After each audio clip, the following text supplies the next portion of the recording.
Dios los bendiga a todos. Continuamos en esta magna, grandísima, impresionante carta del apóstol Pablo, inicialmente a la iglesia de Roma y hoy a nosotros.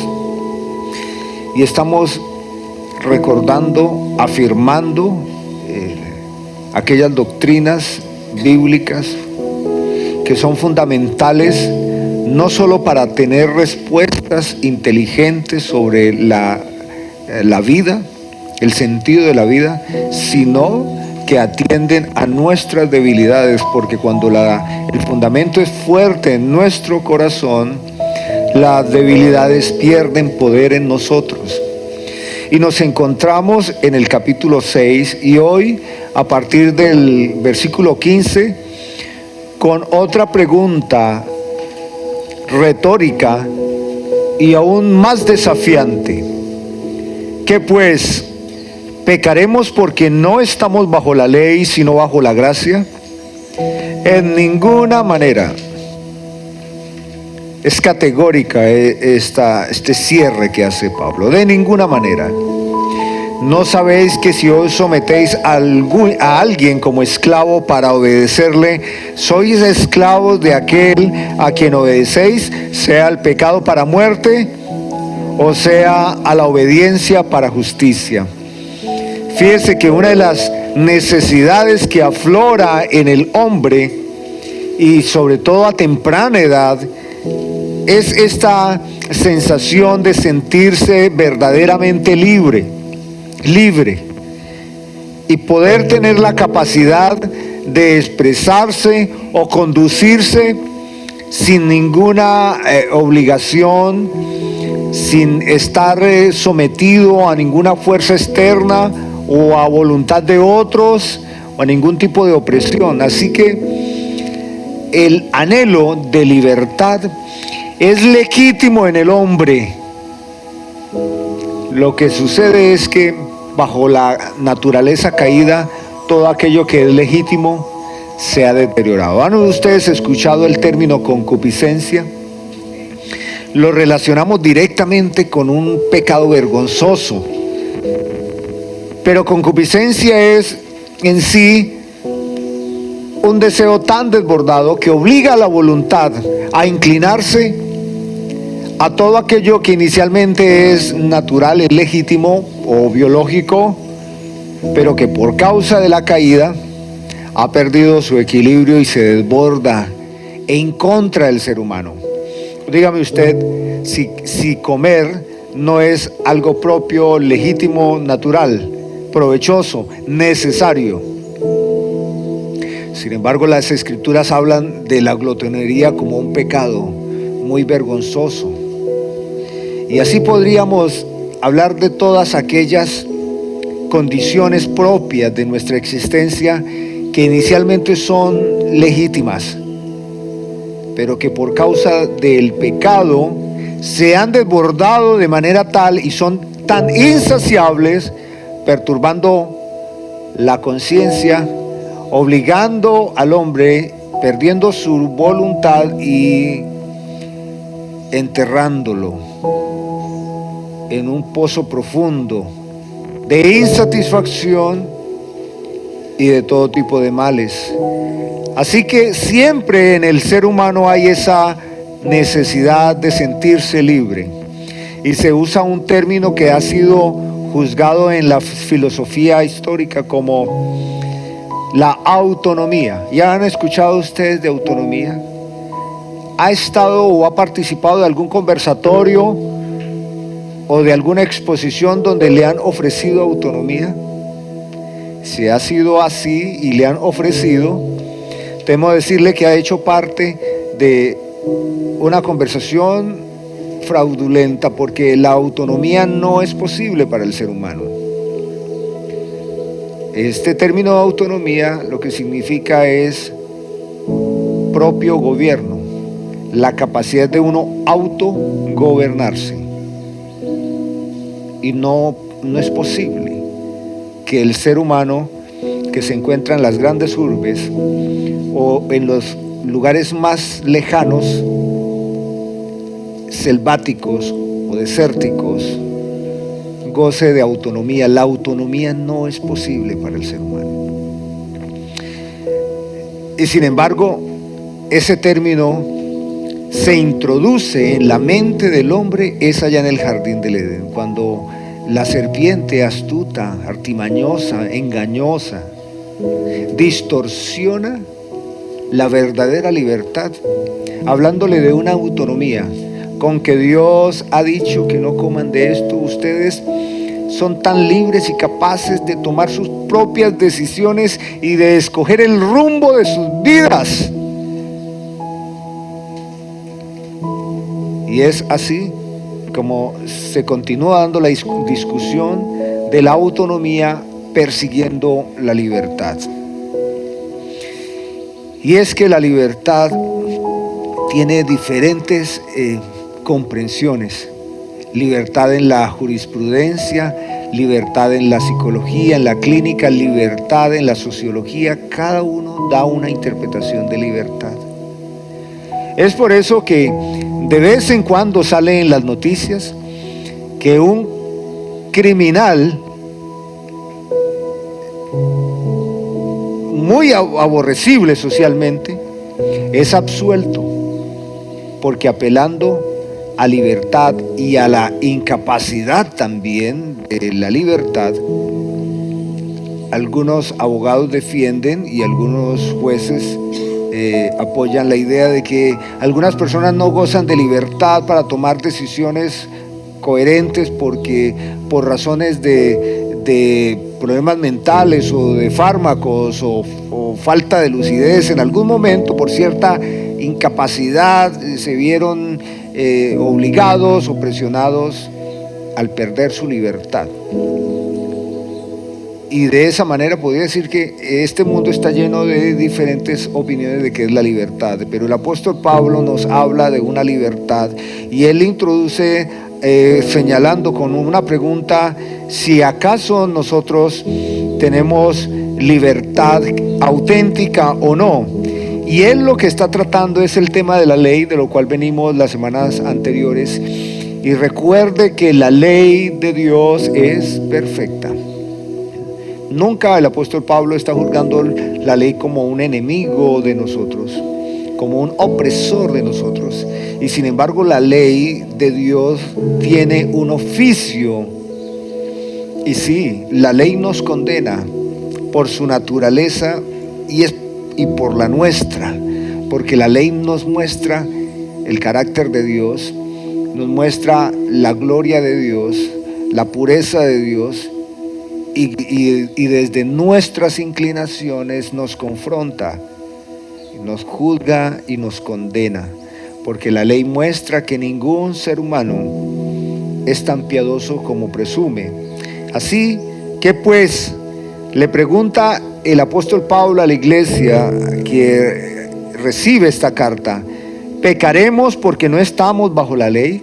Esta pregunta está conectada con el estudio bíblico anterior, y es porque no somos salvos por la ley, por las obras de la ley, sino mediante la fe en Jesucristo.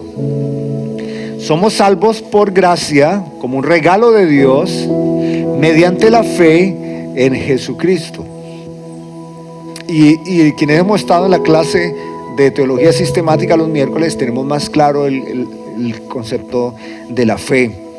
Así que por si alguien diría, pues qué bendición, qué provecho, qué alegría que no estoy sujeto a las obras de la ley porque en realidad no las puedo cumplir, sino que soy salvo por gracia, pues pequemos más, porque si abunda el pecado, abunda la gracia, y si pecamos mucho, pues le estamos dando la oportunidad a Dios que manifieste el don de redención, y si hay mucho pecado, hay mucha gracia. Alguien podría concluir de esa manera, y Pablo lo sabía, así que él va a confrontar esto y dice: puede haber alguien que diga, estamos bajo la gracia, somos incapaces de cumplir la ley moral de Dios, comamos y bebamos, que no moriremos, vivamos de cualquier manera, que nada, ningún juicio nos va a recaer. ¿Pecaremos porque no estamos bajo la ley, sino bajo la gracia? En ninguna manera. Imposible. No es consistente. Esto es lo que va a argumentar Pablo con una pregunta. ¿No sabéis que si hoy sometéis a alguno como esclavo para obedecerle, sois esclavos de aquel a quien obedecéis? Sea del pecado para muerte, o sea por obediencia para la justicia. Claro, como no existe autonomía y como no existe libertad sin sometimiento, en la vida que teníamos antes, nosotros teníamos un amo, teníamos un Señor. ¿Recuerda usted el título de nuestra disertación? Ahí en el póster, ahí debe estar. Y hay una línea ahí, ¿cierto? Esa línea usted la llena en silencio, que nadie sepa, ¿no? La llena usted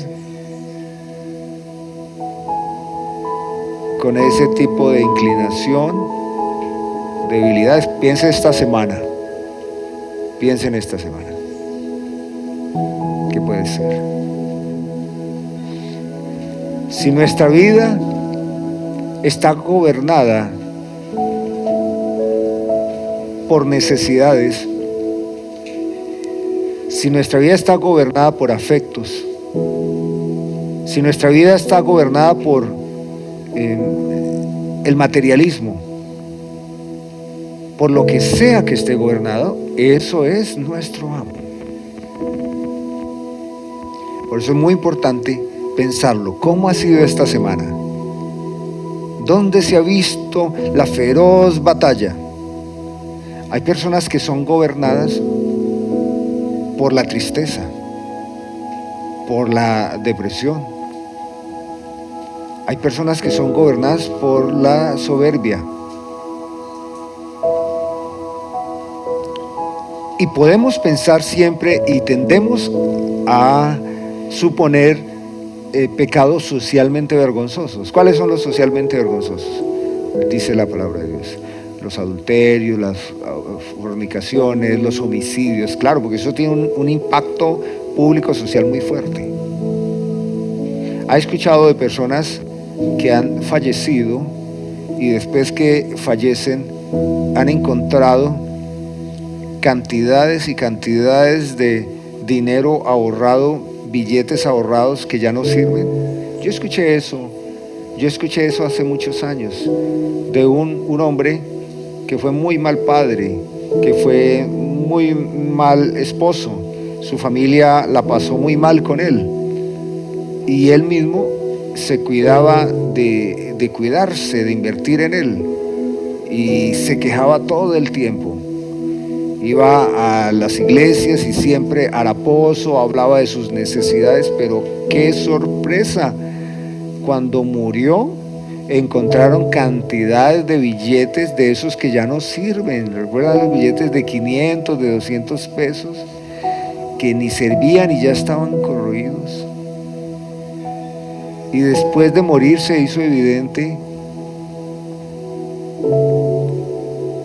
esa inclinación tan extraña. Como cuando quisimos ayudar y nos preguntamos cómo ayudar a aquel hombre. Y este hombre también con muchos problemas financieros, hasta que descubrimos que él era un hombre, siempre era un hombre muy trabajador, pero él terminaba su jornada laboral allá en Medellín y él tenía los casinos donde iba a jugar toda la vida. ¿O ha escuchado a esas personas que se lo pasan toda la vida diciendo, cuando yo me gane la lotería? Y la compran todo el tiempo y los chances. Eso no se ve como pecado vergonzoso, pero solo quiero decir este ejemplo para no hablar de otros ejemplos como tan penosos. Pero el caso es que a veces nosotros podríamos pensar que somos tan libres, y es mentira. Aún estando en la fe cristiana, si algo nos persuade de manera tal que somos obligados a eso resulta ser nuestro amo. la confrontación del apóstol Pablo en este fragmento es que somos en realidad esclavos. Que nadie diga que no es siervo de algo. Lo somos. Todos somos siervos de algo. Voy a decir siervo para que suene como más poético. En realidad, esclavos. Estamos bajo el control de algo o de alguien. Todos los seres humanos. Ahora, lo que Pablo dice es que, como pregunta, si os sometéis a alguien o a algo como esclavo para obedecerle, sois esclavos de aquel a quien obedecéis. Entonces nos ayuda esta pregunta: ¿qué es lo que obedecemos? ¿A qué le obedecemos? ¿O a quién le obedecemos? Eso nos ayuda en la reflexión para que este fragmento de las Escrituras pueda ser nuestro. ¿Qué le obedecemos? Y él dice que obedecemos ya sea para muerte o sea como obediencia a la justicia. Ahora, él está poniendo un ejemplo de alguien, un ser humano que no teme a Dios y vive para obedecer a lo que sea. O si alguien es de Cristo, para la justicia de Dios. Pero que no haya dudas entre nosotros que somos siervos, que somos esclavos. Somos esclavos. Puede sonar fuerte, pero es que lo es. Somos esclavos. Otra manera es que estamos bajo el gobierno de algo o de alguien. Es así. Miramos hacia alrededor y nos preguntamos cuáles son las inquietudes y cuáles son las necesidades y por qué razón las personas eligen un gobernante. ¿Qué es lo que él promete que las personas se sienten identificadas y aceptan ese gobierno? Y ahí podemos notar, tener como un tabular a nivel general cuál es la inclinación de una sociedad cuando elige unas promesas. Bien, y así es. Bueno, hay personas que no tienen, no son esclavos del robo, no son esclavos de las mentiras, no son esclavos del crimen, no son esclavos de los adulterios, pero hay personas que son esclavos del yo, su propio yo. Existen solo para sí mismos y nada más. Y eso es tan peligroso. Pero gracias a Dios que aunque erais esclavos del pecado, porque esa es la condición, esa es la otra nomenclatura que da las Escrituras. Pablo dice que somos muertos, que estamos muertos en delitos y pecados. Esa es una, y es ciertísima. Y como muertos también, ahora Pablo dice esclavos al pecado. Gracias a Dios que aunque erais esclavos, eso éramos esclavos del pecado. ¿Qué implica ser esclavo? Que la persona no tiene libertad. Los inconversos, las personas que no han sido justificados, no han sido redimidos, no creen en Jesús, no han sido libertados en Cristo, ellos no son libres, ellos son esclavos del pecado. Lo que sucede es que hay un romance entre el pecado y su esclavitud. Hay un romance. ¿Cómo usted puede ver que un hombre le pega a su esposa y luego usted va a defender a esa señora y ella lo insulta a usted? ¿Ha visto algo así? No se meta en este tema, son nuestros temas. Y la señora tiene un hematoma acá y está sangrando, pero así es la vida del hombre, esa es la esclavitud. Hay un tipo de romance, porque no es que el impío, el inconverso está esclavo del pecado y dice: oh, yo como quisiera liberarme de este yugo, esta pesada carga, pero es que no puedo, detesto la vida que tengo. Quisiera reconciliarme con Dios, quisiera que Dios hiciera algo por mí, pero soy esclavo del pecado. No es así. Hay un tipo de romance en el que el hombre es oprimido por el pecado, pero él se siente bien, ella se siente bien. Exactamente como el caso de la señora, que el hombre la golpea pero ella está de acuerdo con eso. El esclavo no tiene libertad, el esclavo del mundo se siente bien, es un tipo de relación, diría la gente de hoy, tóxica, pero es un acuerdo de comunión, de vivir, de convivir el pecado. Esclavos del pecado. Eso éramos nosotros, éramos esclavos, y por eso es que podemos a veces preguntarnos por qué pasé tantos años en una vida de iniquidad, en una vida de pecaminosidad, y me sentía bien. Claro, era un tipo de relación donde de ninguna manera Dios estaba presente y se satisfacía. Esclavos del pecado. Ahora, Pablo dice, habéis obedecido de corazón. Habéis obedecido de corazón a aquella forma de doctrina a la cual fuisteis entregados. Esto de obedecer de corazón se relaciona con un aspecto de la ley en el Antiguo Testamento, donde había una posibilidad, y es que el esclavo podía entregarse como esclavo por amor. Supongamos esto: usted quedó en condición de esclavitud por una deuda tan grande, y entonces, hablando del contexto antiguo, ¿no? Entonces la única manera de pagar sería 7 años como esclavo, usted y toda su familia. Y están esos 7 años pagando esa deuda, y al cabo de esos 7 años, usted, su esposa y sus hijos evaluaron lo siguiente: qué bendición ha sido estar estos años acá como esclavos. Este amo realmente ha sido lo mejor que nos ha podido pasar. Yo creo que la vida es mejor en este contexto que en otro. Y aceptaban ser esclavos por amor. Entonces había una señal, ¿recuerdan ustedes? La señal del piercing, le horadaban la oreja. Y esa señal implicaba que a partir del momento la persona sería esclavo para siempre, pero no por obligación, no por deuda, por amor. Diría Pablo aquí, o habéis obedecido de corazón.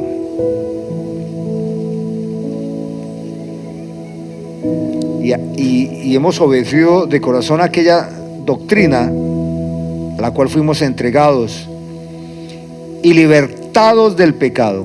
Entonces hay una libertad que se da en el yugo en Cristo, y es que el pecado no se enseñorea de nosotros. El pecado puede estimularnos, el pecado puede hablarnos, el pecado puede presionarnos, pero el pecado no puede obligar a ningún creyente. Esto lo experimentamos todos nosotros. Podemos incluso encontrarnos en un momento de mucha debilidad, pero sabemos y tenemos la capacidad por el Espíritu Santo de no acceder, que eso sí no era posible sin Cristo.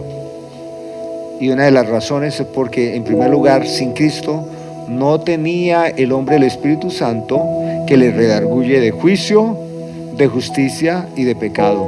No había esa ley moral ni ese poder del Espíritu Santo que se interpusiera.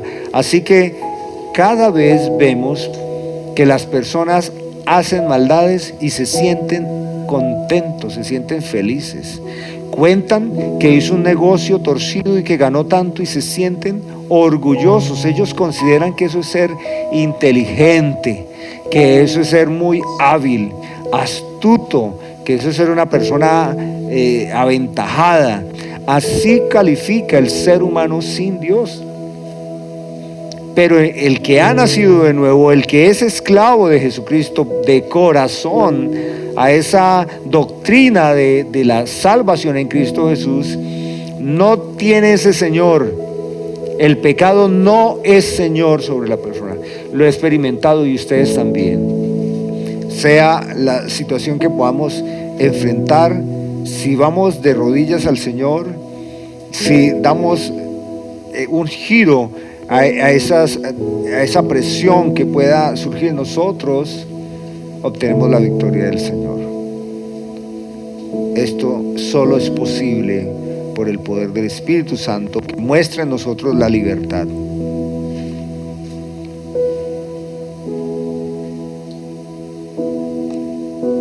hablo como humano, por vuestra humana debilidad, que así como para iniquidad presentasteis vuestros miembros para servir a la inmundicia y a la iniquidad, así ahora para santificación presentad vuestros miembros para servir a la justicia.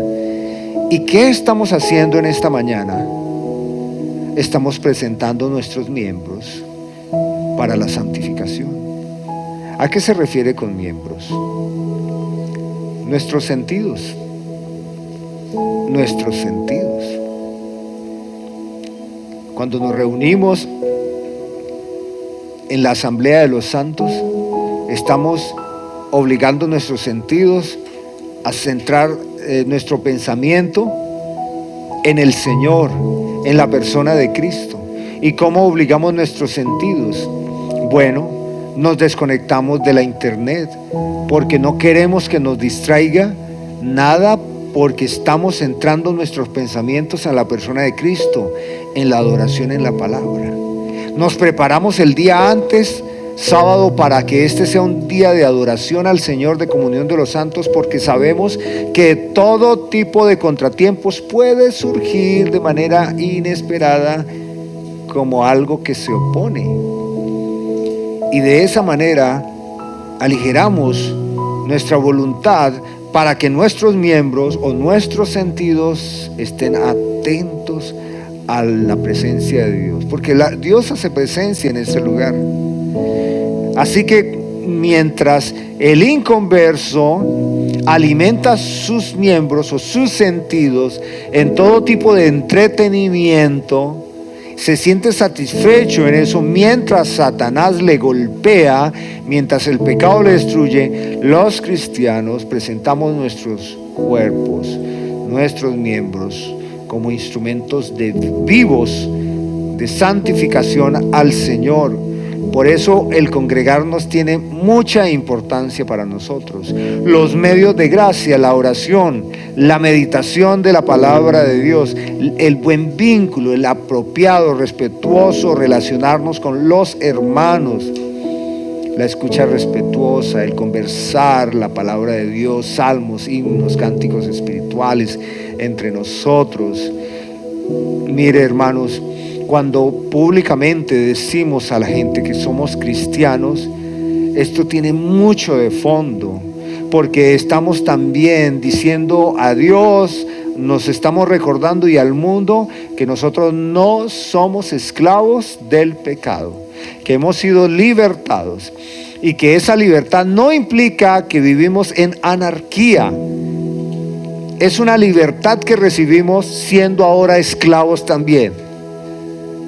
Pero es un esclavo, como dice Pablo, de corazón, es un esclavo por amor, de un amo que nos ama, de un amo que nos cuida, de un amo que nos ha salvado, de un amo que ha prometido que incluso vamos a experimentar una libertad definitiva. ¿Cuándo?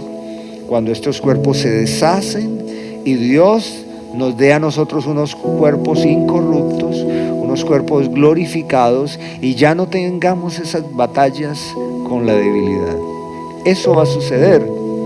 Y yo creo que cuando experimentemos eso, hermanos, vamos a tener una experiencia o un conocimiento intelectual y vivencial de un tipo de libertad que no podemos entender hoy, que no podemos considerar hoy. ¿Por qué? Porque toda nuestra experiencia de vida es dentro de un yugo. Nadie ha vivido en esta tierra, excepto Jesucristo, una libertad plena.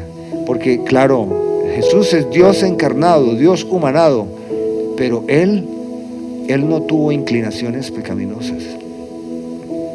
Él no batalló ¿con qué? Con ninguna forma de pecado. Ahora, las Escrituras dicen que Él fue tentado en todo, ¿cierto? Pero ojo, esto de que Él fue tentado en todo, como nosotros, no significa que Él tuvo el deseo de ir y quitarle la vida a alguien. Esa afirmación de que Él fue tentado en todo como nosotros es el que Él vivió las debilidades de un ser humano como cualquiera de nosotros, pero sin pecado. Él tuvo hambre, tuvo sed, tuvo tristeza, tuvo ira, pero nada de eso lo contaminó con la forma de pecado del hombre. De manera que cuando erais esclavos del pecado, erais libres acerca de la justicia. Claro, ya lo dice Pablo y ya lo dije, que cuando éramos esclavos del pecado nos sentíamos redarguidos por el Espíritu Santo. Por esa razón es que Pablo en otra ocasión él va a afirmar que el inconverso nos ve a nosotros como tontos, que él ve el evangelio innecesario, que él no lo ve consistente. Y sí es cierto, hermanos, históricamente es cierto que la comunidad cristiana, los cristianos verdaderos, no son tan socialmente reconocidos, no son los más adinerados, no son los más intelectuales, eso no sucede tanto. Y en primer lugar porque el centro de nuestro corazón ya no son este tipo de cosas que serían la ambición, porque sabe, puede que haya una persona que su debilidad no sea el adulterio, que su debilidad no sea el crimen, que su debilidad no sea la mentira, pero su debilidad puede ser la exaltación. Y usted puede conocer de personas que nunca se casaron, que no han tenido familia y que son personas exitosas allá dentro de un laboratorio, dentro de una oficina. Dice, esta persona con todo y todo podría tener una gran familia, podría hacer esto, y esa persona ahí está. Y hasta ahí, digamos, no hay nada de malo en eso, pero esa persona estallaría el planeta entero si estuviese en sus manos para sus deseos y nada más, donde nada más importa, nada más existe. Porque cuando una persona no aprecia lo que le rodea, no ama al ser humano, no tiene ese afecto natural, es una persona desprovista de la más mínima gracia. Es una persona que ve a los demás como elementos, y cuando se ven a las personas como elementos son cosas, y las cosas se usan y se tiran. ¿Ve usted la gravedad? Cosas que no parecen tan malas, pero lo son. Sí. Porque cuando eres esclavos del pecado, eras libres acerca de la justicia. Dice, pero ¿qué fruto teníais de aquellas cosas de las cuales ahora avergonzáis? ¿Qué fruto teníamos? El mismo fruto que tenían los fariseos. Hablando Jesús de los fariseos y de cómo ellos se paraban en las plazas a orar y la gente consideraba que ellos eran muy espirituales. Jesús dice, pues fíjese, eso es todo lo que ellos tendrán. ¿Y qué tenían ellos? Ustedes saben que los fariseos eran las personas más respetadas socialmente. Eran los líderes reconocidos espiritualmente y eran los más adinerados. ¿Ha conocido usted personas que son canallas, que son gente de maldad, pero que humanamente viven muy bien? Y Jesús dice, eso es todo lo que tendrán. Y les digo que eso es muy poca cosa. Me parece tan interesante, como dice el pastor Sugel Michelin, que esta vida es como unos 5 minutos comparado a la eternidad y a la eternidad, a la eternidad. O no sé si lo que él dice son 5 segundos, que yo creo que sería más apropiado decir 5 milésimas de segundos, porque ¿cómo comparamos la eternidad? Y sin embargo la gente está anclada acá y cree que eso está bien, es todo. ¿Qué dice Gálatas, por favor? Gálatas capítulo 5, versículo 1 al 6. Nos refuerza mucho. Está contrastando Pablo entre lo que él era la vida de nuestra. Dice, ¿qué fruto teníamos ahí comparado a lo que es nuestra vida hoy? Gálatas capítulo 5, es el mismo escritor de Romanos. Estad pues, del 1 en adelante, estad pues firmes ¿en qué? En la libertad con que ¿quién? Cristo nos hizo libres. No nos hicimos libres, hermanos, pero sí demanda que estemos y nos mantengamos en esa libertad. Las presiones del tiempo son muchas, y a medida que pase el tiempo, para nosotros las presiones se incrementarán. Porque qué fácil, qué bonito, qué agradable es cuando tenemos 15, 20, 25 años. No nos duele nada, sentimos energía por todos lados. Yo recuerdo que Angélica también se recuerda, yo hacía ensayos con grupos toda la noche, ¿cierto, cariño? Y tomaba tinto y al otro día funcionaba muy bien. Eso ya no me interesa. Claro, a medida que pasa el tiempo, las presiones en todo sentido para nuestras vidas se incrementan, y cuando nos duele la vida, somos fácilmente persuadidos, porque somos vulnerables. Y entonces Pablo dice: estad pues firmes en la libertad con que Cristo nos hizo libre, y no estéis otra vez sujetos al yugo de esclavitud. ¿Cómo es esto? Quiere decir, es como que el creyente que ya no está bajo el gobierno de Satanás, del mundo de la carne, tomara la decisión voluntaria de obedecerle al mal. Voy a poner un ejemplo. Y esto está en internet como un documental de una jovencita que fue secuestrada y pasó un tiempo ahí secuestrada. Voy a decir que es en otro país porque sí es en otro país, aunque aquí hay varios casos así. Y esa jovencita termina o enamorada. El caso es que termina con un vínculo sentimental. ¿Con quién? Secuestrador. Doctora, eso es común, ¿cierto? Este síndrome, ¿y qué sería el colmo? Es lo que está diciendo Pablo como una confrontación aquí en Gálatas del creyente que ha sido libertado y entonces decidiera luego ir a ponerle el hombro al yugo del pecado. Es lo que está diciendo, y dice que esto es algo que se da de vez en cuando en la iglesia. Por eso él pide a la iglesia: estad firmes en la libertad con que Cristo nos hizo libres, y no estéis otra vez sujetos al yugo de esclavitud.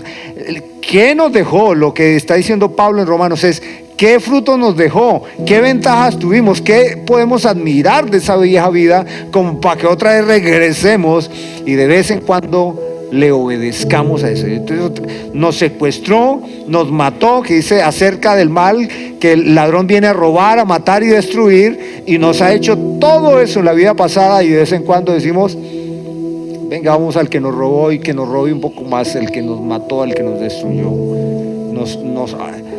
nos haga más la llaga más sensible, la herida, la cicatriz. He aquí, yo, Pablo, os digo que si os circuncidáis, de nada os aprovechará Cristo. Y otra vez testifico a todo hombre que se circuncida que está obligado a guardar toda la ley. Bueno, porque es lo mismo el tema de Romanos, que el fariseo o el religioso o el legalista dice: yo soy salvo en la medida que cumplo la ley.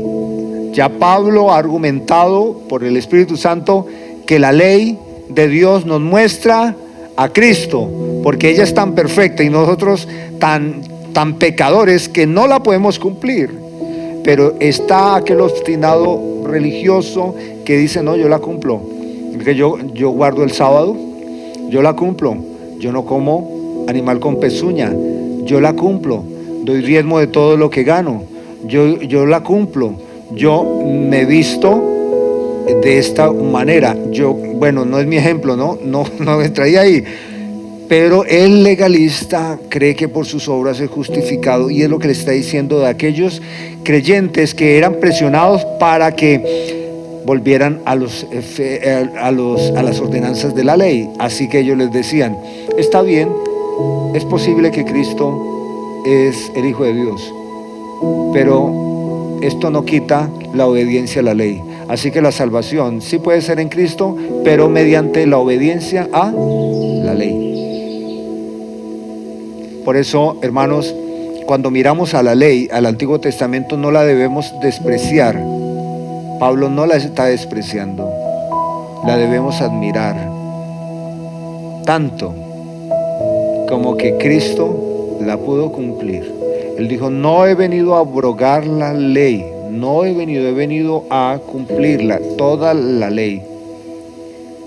Así que si usted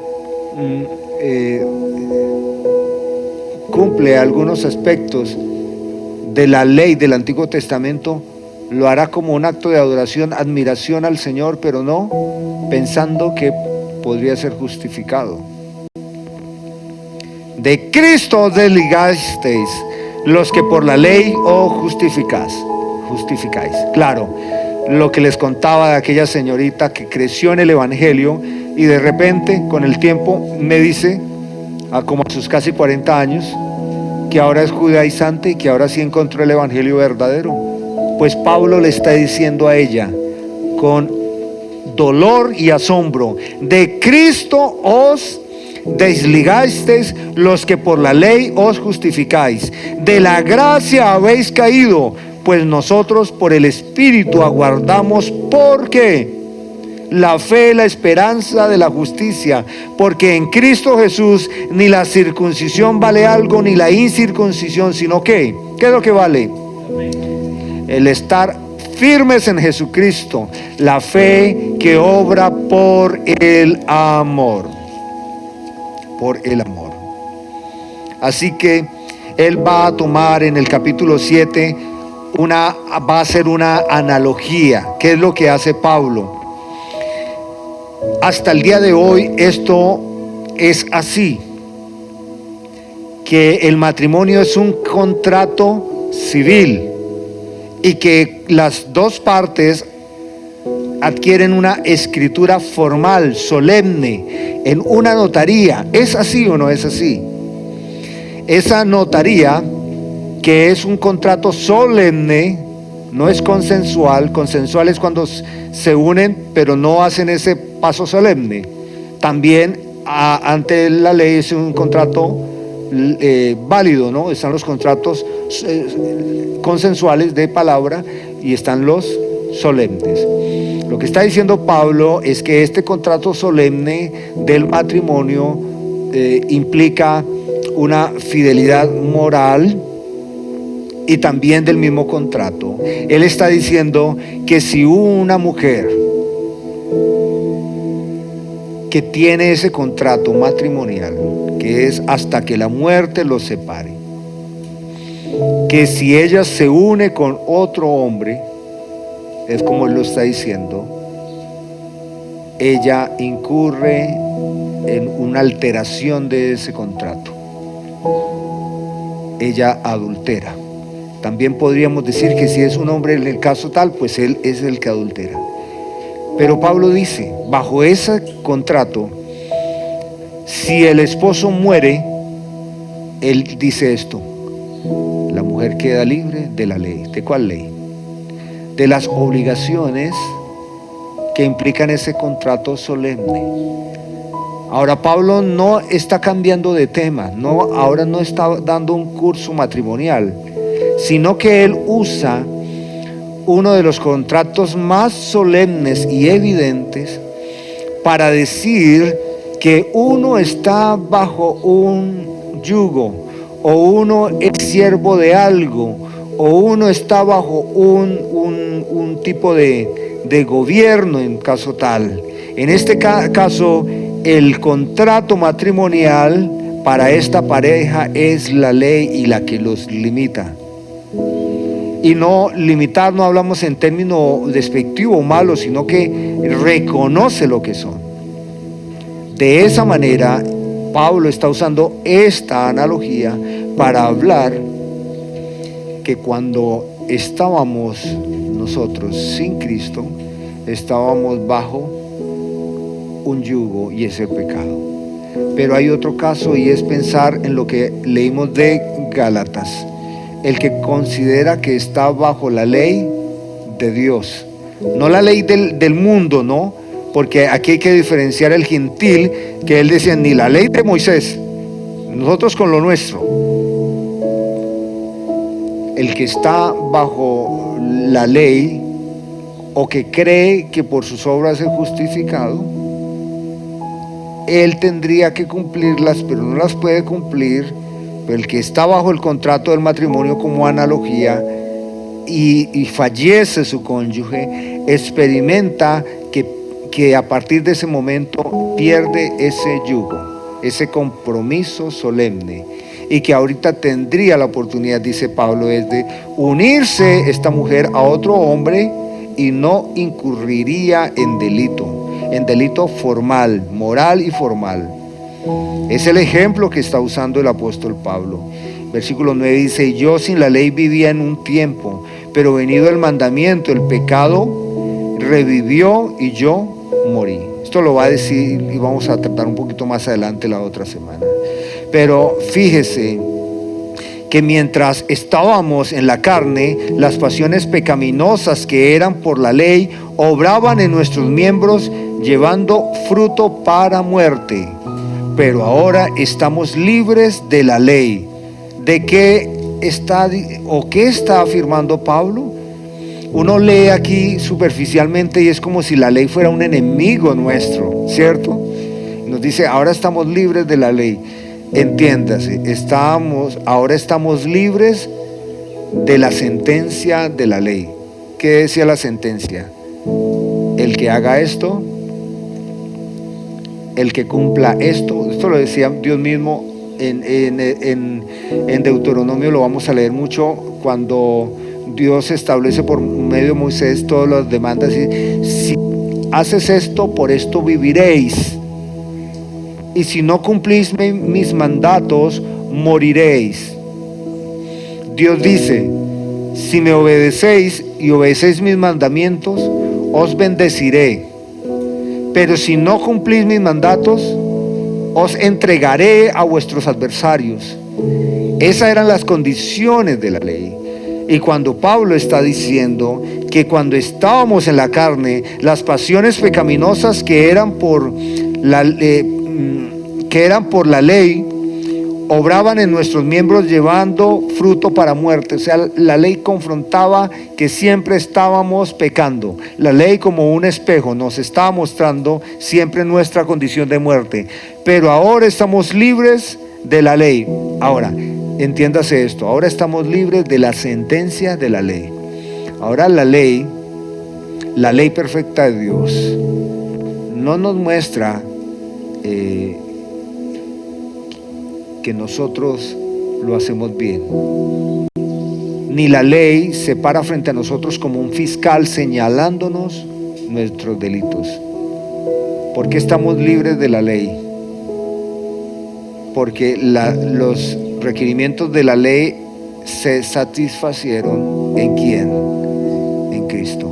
Ahora la ley, como fiscal que juzga el pecado del hombre, nos ve, pero ve a Cristo perfecto Dios, perfecto hombre, cumplidor de la ley, y entonces reconoce que todos los que estamos en Cristo estamos bajo su perfecto cumplimiento. De ninguna manera el apóstol Pablo está desacreditando la ley, pero la ley ya no tiene poder de recriminar, de juzgar a nosotros, porque ese juicio ya se dio en Jesucristo. Es interesante que nosotros podamos considerar esto siempre en nuestras vidas e irnos de aquí con claridad. No estamos bajo el gobierno del mundo, no estamos bajo el yugo de la ley, pero sí estamos bajo el señorío de Cristo. Siempre que Pablo habla aquí de Jesús, él siempre está colocando Jesús, nuestro Señor, Jesucristo, Señor. La palabra Señor es muy importante en la doctrina, es muy importante. Aquí no, aquí decimos el Señor de la tienda, el Señor de los aguacates. No, es una distinción de autoridad y de gobierno. Para finalizar, quiero recordar lo que Pablo ha dicho, y esto está en el versículo 23 del capítulo 6. La paga del pecado es muerte. La paga del pecado es muerte. ¿Quién haría, quién exige que se cumpla esto? La perfecta ley. La paga del pecado es muerte. Mas el regalo de Dios, la dádiva de Dios es que vida eterna en Cristo Jesús. ¿Cómo lo completa? Señor nuestro.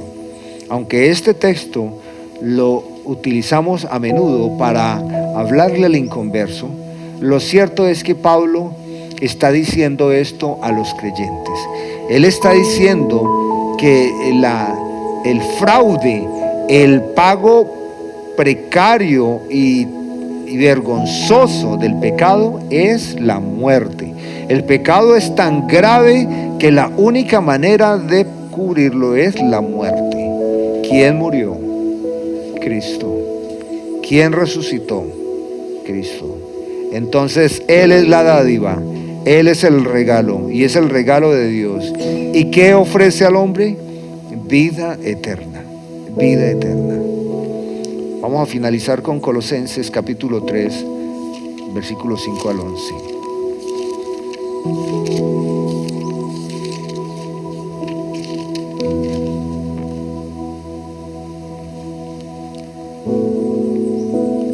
Amados hermanos, cada uno de los que estamos aquí, a menudo enfrentamos presiones externas y presiones internas. Las presiones externas no siempre son tentaciones, pero pueden llevarnos a tentaciones.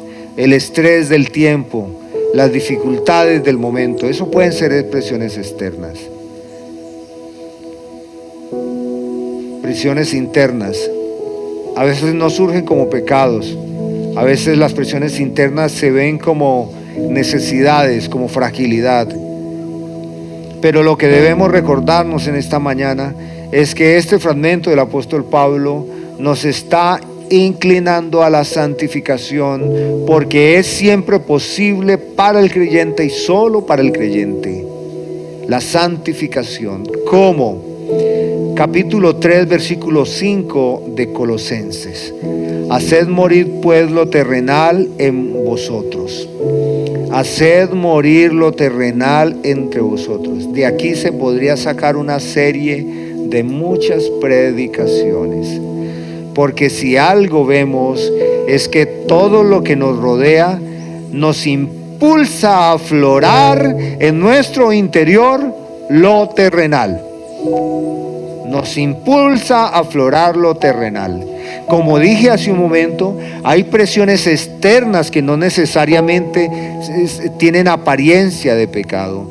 Por ejemplo, estamos nosotros aquí y tal vez no le suceda a usted, pero hay hermanos en Venezuela que por esta tragedia que ha sucedido han perdido seres queridos. Pero hay otros que no perdieron seres queridos, perdieron todo su patrimonio. Todo su patrimonio. Y dicen, ¿y ahora qué le voy a hacer? ¿Cómo voy a hacer? Y en la calle están los que están ofreciendo dinero para recuperarse delinquiendo. En cualquier lugar del mundo eso pasa. Presiones externas y como ofreciendo soluciones fáciles. Haced morir pues lo terrenal en vosotros. Y empieza a describir fornicación. ¿Qué es fornicación? Actos sexuales de manera directas o indirectos fuera del matrimonio. Impurezas, pasiones desordenadas, malos deseos, avaricia. ¿Qué es idolatría? Claro, porque la avaricia centra en la misma persona. Cosas por las cuales la ira de Dios viene sobre los hijos de desobediencia, y en las cuales vosotros también anduvisteis en otro tiempo cuando vivíais en ellas. Pero ahora, oiga, dejad también vosotros todas estas cosas. Tenemos que dejar todas estas cosas, hermanos. Tenemos que dejar estas cosas.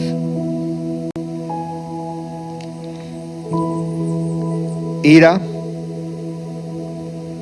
enojo. Voy haciendo la lista y usted no levante la mano si no tiene que ver con usted. Si no tiene que ver con usted, no vaya a levantar la mano. ¿Dónde voy? Ira, enojo, malicia, blasfemia, palabras deshonestas de vuestra boca. No mintáis los unos a los otros, habiéndoos despojado del viejo hombre con sus hechos, y revestidos del nuevo hombre, el cual, conforme a la imagen del que lo creó, se va como, bendito sea Dios, nos vamos renovando hasta el conocimiento pleno, donde no hay griego ni judío, circuncisión ni incircuncisión, bárbaro ni judío, circuncisión ni circuncisión, bárbaro ni cita, siervo ni libre, sino que Cristo es todo en todos. Claro, mire que en el contexto de como congregación no estamos hablando de adúlteros, de fornicarios, de qué más, de actos impuros ni pasiones desordenadas, ¿no? Aquí todos podemos decir, pues en esa lista no entro. Eso era yo antes. Y Pablo dice, bueno, acepto que eso era antes. Pero Pablo dice, pero cuidado, porque usted está considerando los pecados vergonzosos y no tiene en cuenta que la ira desmedida, ¿qué más? Que el enojo despiadado, cierto, sin sentido, que la malicia, la blasfemia, todo eso es como usted ir y ponerse bajo el yugo del pecado del mundo. Él le da esa misma equivalencia. Y hermanos, yo tiendo a veces a molestarme mucho, o yo tiendo a veces a incomodarme mucho cuando estoy con mucha gente y cosas así, y tengo que hacer el ejercicio de la santificación y tolerar y que me toleren, porque hay cosas que podemos considerar como temas de carácter, que eso no es mayor cosa. Pero fíjese, ¿de qué está hablando Pablo? De que no hay nadie autónomo, todos somos siervos de algo. Nuestro título dice, ¿cómo dice?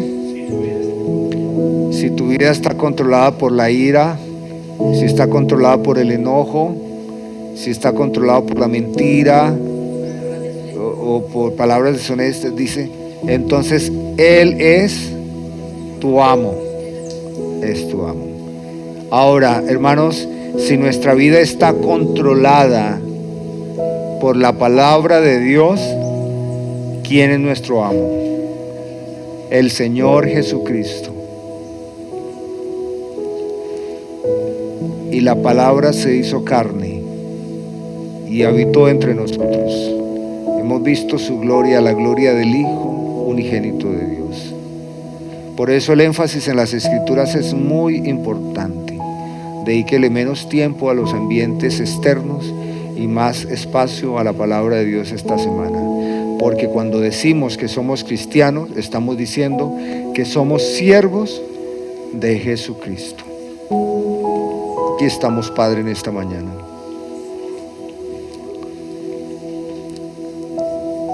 Gracias.